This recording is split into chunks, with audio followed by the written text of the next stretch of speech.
Hey, Lee Local, my name is Landon, and I'm excited to share with you a leadership thought around the legacy of our ministry. And the thought is this, is that our legacy in ministry is less about us, what we can do, and more about making room for the people around us to thrive.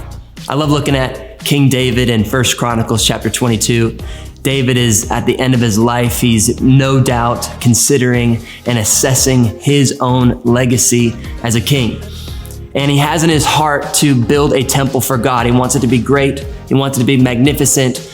But David, in his final years, he defers what is in his heart in order to set up the next generation of leadership to come.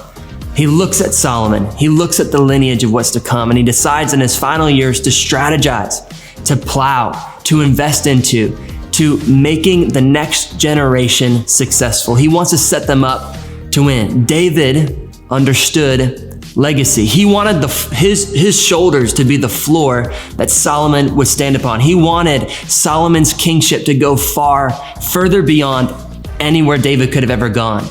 So I've been thinking recently about my own leadership and assessing myself in ministry, and I'm asking myself the question, am I so concerned about what I'm doing or what I'm building or my accomplishments that I'm neglecting investing into and building up the next generation of leaders coming around us?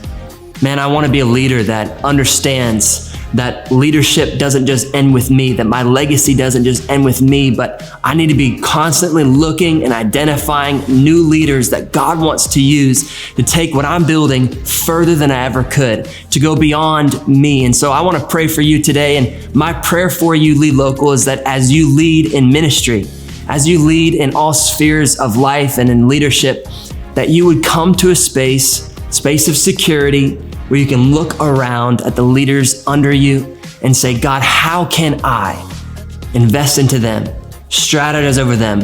How can I make room for them to grow and to thrive?